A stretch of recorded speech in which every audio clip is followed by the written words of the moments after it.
देखने लायक होगा। विपक्ष कल एक बयान दी है कि आर के सिंह जब चुनाव होता है तो जनता के बीच आते हैं, वरना वो ज़्यादातर गुंडों के बीच में रहते हैं। देखिए, विपक्ष को तो बोलने का राइट नहीं है, क्योंकि आप जितने भी विपक्ष में उम्मीदवार हैं आप उनकी गिनती कीजिएगा तो उसमें से मैक्सिमम लोग दागी हैं और क्रिमिनल बैकग्राउंड के हैं। आप हमारे आर के सिंह पर दिखा दीजिए कोई दाग, उनको कोई दाग दिखा दीजिए पर कोई दाग है, आप उनको तो बोलने का राइट नहीं है।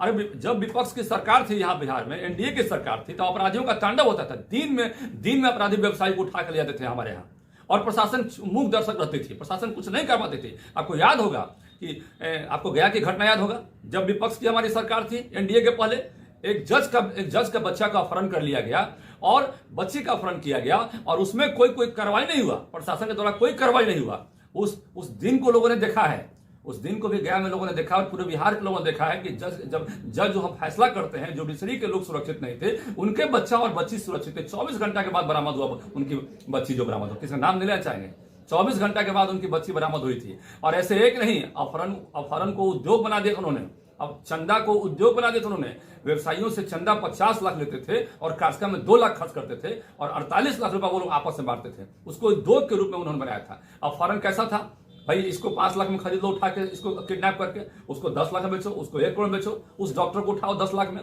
उसको 2 करोड़ में बेचो। तो ये एक उद्योग वहां बन गया था। उस सारे उद्योग को खत्म करने का काम एनडीए ने किया है और आदरणीय मोदी जी ने इस पर लगाम लगाने का काम किया। जीरो टॉलरेंस की नीति पर काम करिए मोदी जी।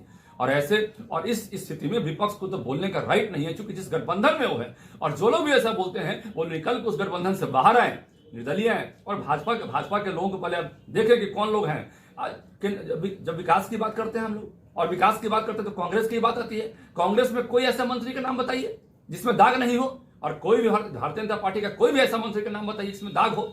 तो कहां एक दागी मंत्रियों का समूह था कांग्रेस में और कहां बेदागी मंत्री का समूह है भाजपा में। तो दोनों में आसमान जमीन का अंतर है। उनको तो बोलने का राइट नहीं है, नहीं बोलना चाहिए उनको इस तरह के बात, जो खुद जंगल राज में डूबे हुए थे।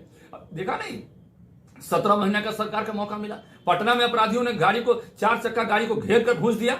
वहां अपराधियों ने एक बड़े व्यवसायी को भूंस दिया, वहां पर चारों तरफ से घेर के मार डाला उसको। आप देखा नहीं, रनिया तालाब थाना के कैसे गेट पर हत्या हुआ था। थाना के गेट पर जिस थाना में अंदर डीएसपी मीटिंग कर रहे हैं और जिस थाना के अंदर थाना प्रभारी है, जिस थाना के अंदर सैकड़ों वहां पर प्रशासन के लोग हैं और हथियार वहां बैठा हुआ है, और वहां पर 3 अपराधी, बाद में पता लगा अपराधियों ने वहां पर घेर के उनकी हत्या कर, थाना के गेट पर हत्या कर दिया। डीएसपी साहब निकले, अपराधी वहां एकदम दन वहां पे शूटिंग कर लगे। तो ये शूटिंग चल रहा था वहां पे। क्या अपराधियों को 17 महीना मात्र मौका मिला। दरभंगा में देखा नहीं आपने, दरभंगा को जला डालने के, एक थाना को जला डालने के लिए शाम के मसाल जुलूस निकाल के पूरे अपराधियों ने वहां पर एक जुलूस निकाला और उसको जलाने का प्रयास किया। कैसे आनंद फानंद में सारे डीजीपी साहब ने कार्रवाई किया, उसको रोकने का काम किया। तो इस तरह के अपराध को अंजाम देने वाले लोग, पहले भी घटना होती थी, आज भी घटना होती है, लेकिन नृशंस घटना पहले होती थी। आज जो घटना होती है, लोग डरते हैं कि कहीं पकड़ा न जाएंगे, फंस न जाएंगे, जेल नहीं जाएंगे। कितने लोगों का आजीवन कारावास हुआ इस एनडीए सरकार में, स्पिरिट ट्रायल किया गया, और पहले कितने लोगों को हुआ था।